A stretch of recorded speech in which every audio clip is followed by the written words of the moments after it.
What was the first instrument you played? Well, we all messed around with drums. Uh-huh. But I'm so glad I didn't do drums because Yeah. of having two great brothers who were drummers, I never would have had a gig.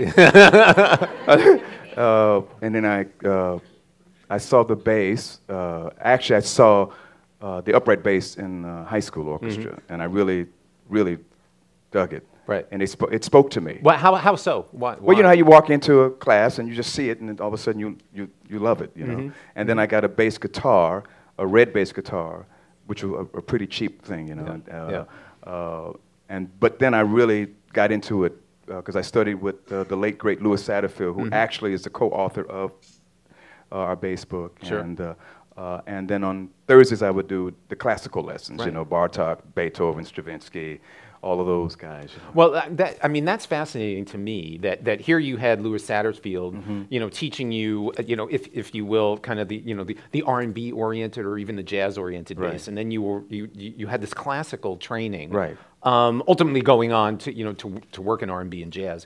Talk a little bit about what that classical training and how that helped you. Well, it was actually our father. He stressed if you're going to play the instrument, play it right. So I would take lessons on Thursday from a great teacher named Roddy Villar from Chicago Symphony Orchestra, and he really.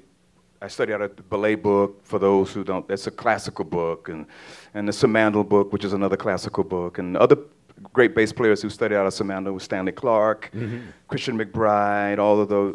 Richard Davis out of Chicago, who was a great player. He played with another great upright player named Gary Carr. Yeah. These are names you don't know, but these were like, you know, names back in the day for, you know, classical players. Yeah. I mean, these were guys that you looked up to. Yeah, I did, yeah, because I wanted to really make sure I had the classical thing down. Sure. And then on weekends I'd play, you know, club gigs, you know.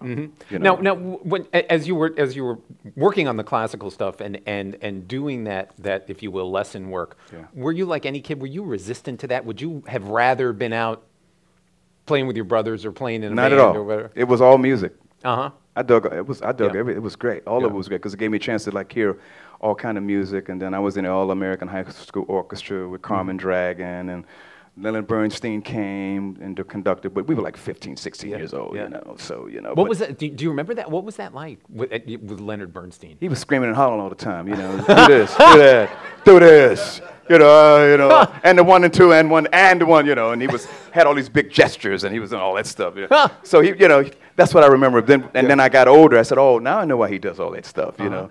And so that was a great experience, you know. It was a nerve-wracking experience. But Louis Satterfield was always great because he always kept me in reality, you know. And Sat was like hip, you know. Ralph knows, you know. Sat was like, you know, hip, street, you know. Because, you know, classical, you know, it can be a little snooty, you know. And I was a young African-American 16-year-old with an afro and pimples, and I had an upright bass, which was expensive. Right. You know, a lot of African-Americans couldn't afford upright basses. Maurice got me one from his buddy Bill Terry, and that's what I used. And so I had the first chair. First chair means you're the first bassist, which is, you know, ego, right? Yeah. Status. Status, Yeah, right? yeah. And, you know, you're telling everybody else what to play. They're following you.